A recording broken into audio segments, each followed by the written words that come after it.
Oke, baik. Shalom untuk kita semua. Perkenalkan, saya Enderi Saverius Napitupulu dari PJKD 2019 dengan NIM 190611643271.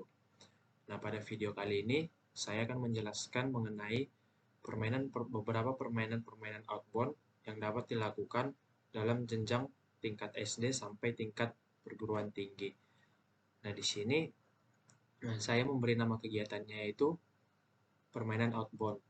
Nah, permainan-permainan ini memiliki tujuan yang pertama itu untuk meningkatkan kreativitas dalam melakukan kegiatan yang bersifat bermain dan menghibur. Yang kedua, untuk meningkatkan kekuatan dan rasa percaya diri yang tinggi. Yang ketiga, memberi siswa pola pikir yang cukup sederhana untuk menyelesaikan setiap masalah yang ada dalam kehidupan sehari-hari. Yang keempat, meningkatkan cara komunikasi yang baik dengan orang yang berada di sekitar kita. Nah, di sini kegiatan yang pertama itu ialah permainan patni gajah.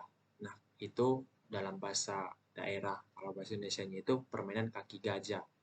Nah, di sini sasarannya itu untuk anak sekolah dasar, di mana tujuannya itu untuk melatih kekuatan kaki dan keseimbangan dalam berjalan. Nah, di sini perlengkapan permainannya itu ada tali plastik dan 2 batok kelapa. Nah, di sini cara bermainnya itu kita membuat bulatan kecil pada tiap ujung batok kelapa di bagian atasnya. Nah, kita membutuhkan itu cuma 2 batok kelapa saja. Nah, setelah kita membolonginya, lalu kita mengikatkan batok kelapa yang satu dengan yang satunya lagi menggunakan tali plastik. Nah, kemudian dijadikan kedua batok yang sudah diikat tadi dijadikan menjadi sebuah sendal. Nah, di mana kita dapat menjepit tali di sela kaki dari jempol dan telunjuk kaki serta dijadikan tempurung kelapa sebagai alas kaki. Selanjutnya itu setiap anak akan berlomba berjalan dengan batok kelapa yang sudah dijadikan seperti sendal sampai titik yang dituju. Nah, siapa nanti yang akan berhasil sampai ke titik finish tanpa menginjakan telapak kaki ke tanah, dialah pemenangnya. Nah, berikutnya itu ada permainan pecah piring. Nah, di sini sasarannya itu untuk anak sekolah dasar. Nah, tujuannya itu melatih akurasi lemparan, kecepatan, dan kerjasama tim. Nah, di sini memerlukan beberapa perlengkapan seperti bola kasti dan pecahan piring atau keramik. Nah, cara bermainnya itu jumlah keseluruhan peserta harus genap agar dapat dibagi rata ke dalam 3 kelompok.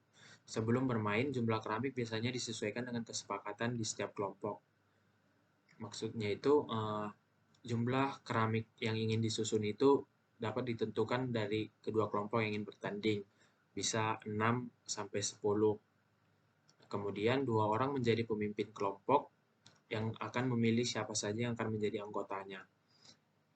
Nah, sistematika permainannya unik. Kedua kelompok terlebih dahulu menyusun keseluruhan keramik yang berada di dalam sebuah persegi sebagai tempat di dalam sebuah persegi yang akan disusun, sementara kotak tersebut akan dibuat dengan menggunakan kapur tulis. Kemudian dilanjutkan dengan penentuan kelompok yang mana akan bermain sebagai penyerang dan bertahan. Nah, kemudian kelompok penyerang melempar bola hingga batu-batu yang disusun tadi kembali berantakan. Dan tugasnya adalah kembali menyusun batu-batu seperti sedia kala, seraya menghindari tubuh terkena lemparan bola dari kelompok penjaga. Nah, selanjutnya kelompok bertahan bertugas untuk menjaga batu-batu untuk menjaga keramik agar tidak selesai disusun kembali oleh kelompok penyerang.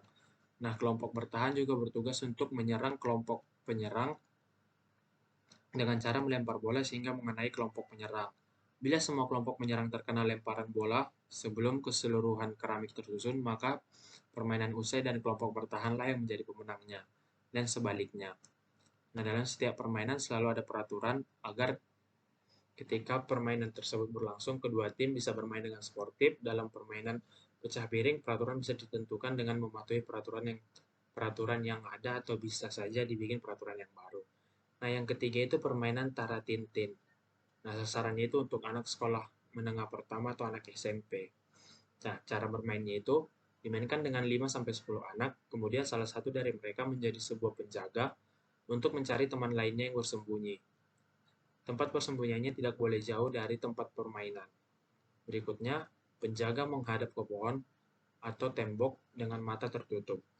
Lalu, penjaga menghitung 1-20, di mana dalam hitungan tersebut teman lainnya harus bersembunyi agar tidak kelihatan. Setelah selesai menghitung, penjaga mulai mencari teman-temannya yang bersembunyi. Kemudian, apabila dia melihat salah seorang teman yang bersembunyi, dia harus berlari dengan secepat mungkin ke pohon atau tembok yang menjadi sebuah tempat pelaporan.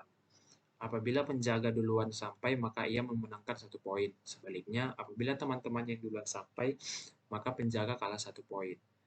Nah, berikutnya itu ada permainan kunci yang hilang. Nah, sasarannya itu untuk anak SMA. Nah, perlengkapan permainannya itu 2 pasang kunci dan tali plastik. Nah, di sini cara bermainnya itu dapat membentuk kelompok kecil berjumlah 3-5 orang. Masing-masing kelompok menyerahkan 2 orang anggota yang diminta guru untuk menjadi sebuah sandraan dalam permainan ini. Nah, sandraan itu akan duduk di sebuah kursi dengan tangannya yang diikat di belakang kursi lalu disegel dengan gembok. Nah, tugas anggota kelompok yang tidak menjadi sandera yaitu menemukan pasangan kunci yang tepat untuk membuat gembok kunci akan disembunyikan di tempat tertentu. Nah, jika sampai waktu permainan berakhir dan kelompok tidak dapat membebaskan sanderaan, maka kelompok tersebut kalah. Nah, selanjutnya itu ada permainan WoW. Di sini sasarannya itu untuk anak perguruan tinggi. Nah, cara bermainnya itu dilakukan dengan jumlah peserta yang cukup banyak. Kemudian para pemainnya membentuk sebuah lingkaran yang besar dan permainannya dapat dimulai dari siapa saja. Nah, permainan ini dimulai dengan menghitung dari angka 1. Namun, peraturannya itu ketika seseorang mendapat angka 7 atau kelipatan 7, dia harus berteriak WoW. Contohnya itu seperti 1, 2, 3, 4, 5, WoW, 8, 9, 10, dan seterusnya. Nah, pemain yang salah dalam menyebutkan WoW, dia akan diberi hukuman untuk menghibur teman-temannya. Nah, mungkin itu beberapa jenis permainan yang bisa dilakukan mulai dari tingkatan SD sampai ke tingkatan perguruan tinggi. Nah, mungkin berikut penjelasan dari saya tentang permainan-permainan yang telah saya buat. Sekian dari saya dan saya ucapkan terima kasih. Shalom.